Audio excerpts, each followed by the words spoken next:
Hello students, in this lecture we will discuss application of Gauss law. Gauss law is quite useful for computing the electric field due to charge diffusion which possesses certain symmetry. There are three types of symmetry: cylindrical symmetry, planar symmetry and spherical symmetry. Basing on the symmetry, one has to draw an imaginary surface enclosing the charge diffusion. Such a surface is called Gaussian surface. A Gaussian surface is a hypothetical surface or imaginary surface which is used to calculate electric field using Gauss law. So first, calculate electric field due to an infinite long straight infinitely charged wire. Field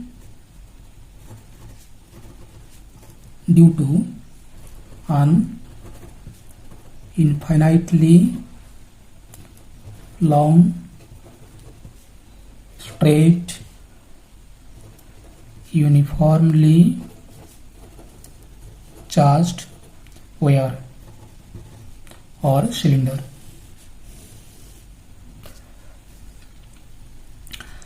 We consider an infinitely long wire. It is positively charged.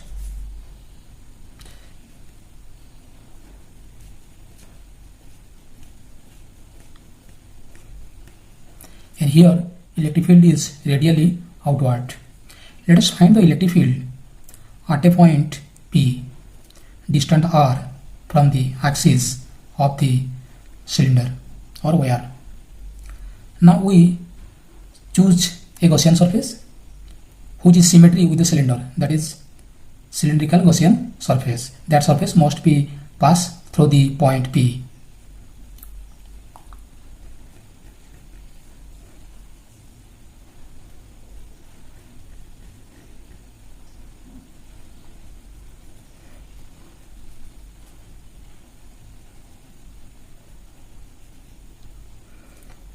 The length of the Gaussian cylinder is L and its radius is R. Consider a section of an infinitely long cylindrical wire or rod with uniform positive linear charge density lambda. Lambda, that is charge per unit length, linear charge density. Let us find the electric field. Let us find an expression for the magnitude of the electric field E vector at a distance r from the axis of the rod or wire. Electric field is normal to the curved surface. It is normal to the curved surface and tangential to the top end and bottom end surface. So at the top surface, electric field tangential, this along this direction, and area vector is normal to the top surface. Similarly, also at the bottom surface. And on the curved surface, area vector ds and E are parallel, E is normal to the curved surface area, and magnitude of electric field is constant over the curved surface. Now we choose a Gaussian cylindrical surface of length L and radius R. Now we apply Gauss law on the Gaussian surface. So Gauss law is integral of E dot ds is equal to QNC by epsilon 0. QNC is the charge enclosed by the Gaussian surface. So all the charges are not enclosed by the Gaussian surface. So only enclosed by the Gaussian surface is, that is from this point to this point, that is in the length L. So charge enclosed, the charge enclosed by the Gaussian surface is QENC equal to lambda into L. Now surface integral can be applied on three surfaces: curved surface, top surface and bottom surface.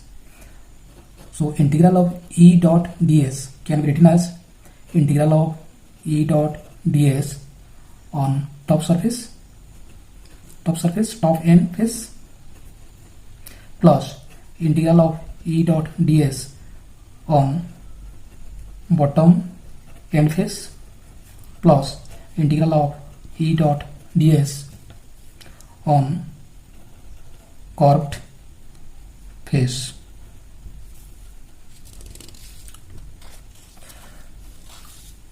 On the top face, electric field and ds are perpendicular. So integral of E dot ds on top face, that is equal to E ds cos 90 degree, and cos 90 is 0, so this is equal to 0. So flux from the top face is 0. Similarly, integral of E dot ds on bottom end face, that is equal to integral of E ds cos 90 degree is equal to 0. Now integral of E dot ds on curved face, that is equal to E ds cos 0 degree, because E and ds are parallel. So this is integral of E ds, and the magnitude of electric field is constant over the Gaussian curved surface. So E is taken outside. Integral of ds, that is E into s. Here s is equal to 2 pi RL, that is the surface area of the curved surface. Now E into 2 pi RL, that is equal to QNC by epsilon 0. QNC is lambda L by epsilon 0. This implies E equal to lambda by 2 pi epsilon 0 R. So this is the expression for magnitude of electric field at a distance R from the wire. So in vector form, we can write E is equal to lambda by 2 pi epsilon 0 R into R cap. And the direction of E is related outward from the line of charge if the charge is positive. E is outward if the charge is positive, and E is inward if the charge is negative.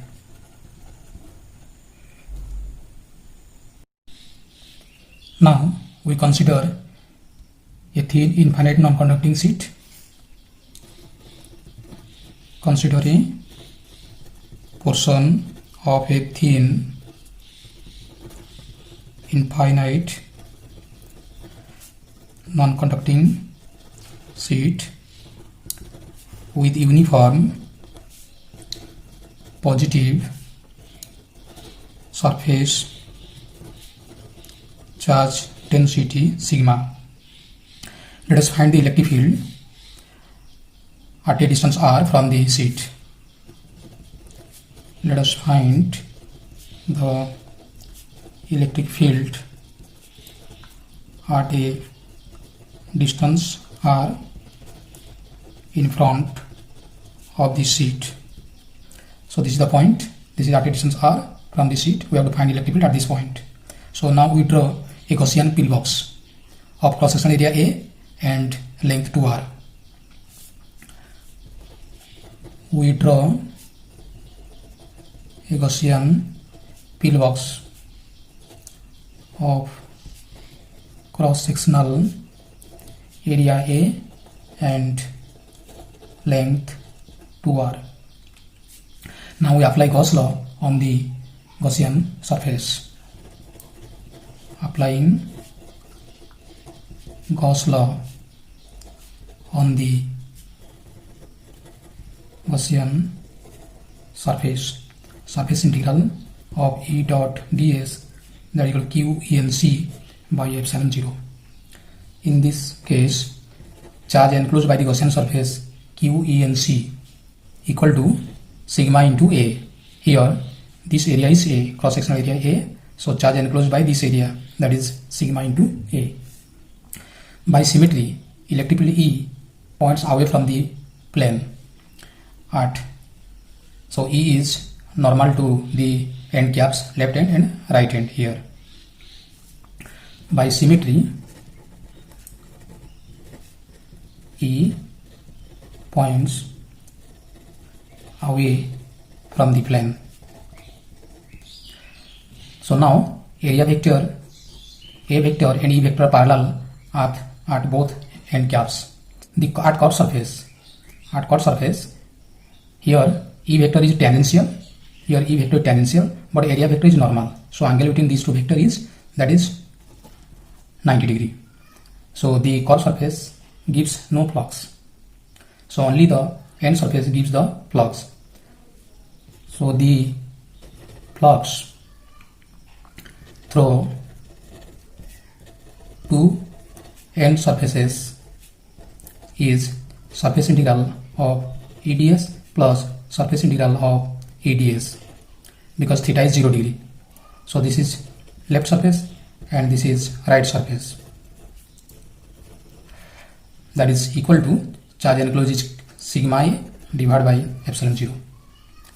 E is constant, or E into integral of ds, that is S or area A, plus E into A, that is equal to sigma A by epsilon 0, or 2 EA is equal to sigma A by epsilon 0, or E equal to sigma by 2 epsilon 0. In vector notation, E vector equal to sigma by 2 epsilon 0 n cap, where n cap is a unit vector normal to the plate and pointing away from it. E is directed away from the plate if sigma is positive, and toward the plate if sigma is negative. That is, suppose this is your plus sigma, your n cap is directed away and electric field is also away from the plate. If sigma is negative, then n cap is directed towards left n cap and electric field is towards the plate. Electric field is independent of distance r also. E is independent of r also. Now we consider a thin spherical shell of radius r. Consider a thin spherical shell of radius capital R. Let sigma be the surface charge density and q is the charge on the shell. Now sigma equal to q by surface area 4 pi r square, or q equal to sigma into 4 pi r square. Let us find the field outside the shell, suppose at the point P. Now we draw a Gaussian surface. This is the spherical Gaussian surface. So field at the point P can be found by using Gauss law. Here electric field is radially outward. So electric field E and area vector, they are parallel. So surface integral of E dot ds, that is equal to q E n c by epsilon 0.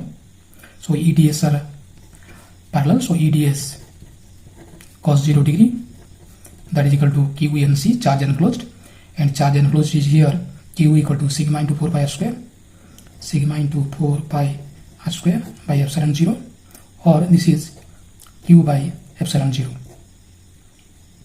E is constant on the surface, Gaussian surface, so it is taken outside. E into surface integral of ds, that is 4 pi r square, surface area of the Gaussian surface.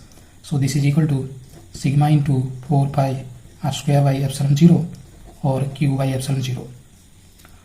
This implies E equal to sigma by epsilon 0 r square by r square, or E equal to q by 4 pi epsilon 0 r square. So this is the electric field at point P outside the cell. So in vector notation, E equal to q by 4 pi epsilon 0 r square into r cap. So electric field is directed away if q is positive, and it is directed inward if q is negative.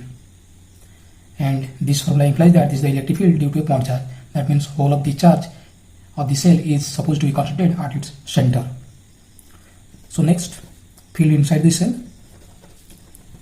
Field inside the cell. So in this case, R is less than R, capital R. So we draw a Gaussian surface inside the cell. So we have to find the field at the point P. So here E into surface area of the Gaussian surface is 4 pi r square, that is equal to charge enclosed is here 0. No charge enclosed by the Gaussian surface inside it. So q and c by epsilon 0, this is 0 by epsilon 0, that is equal to 0. So this implies that E equal to 0. So electric field inside the cell is 0.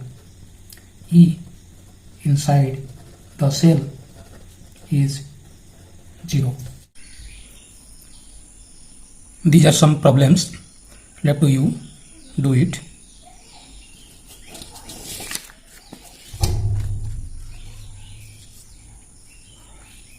Thank you.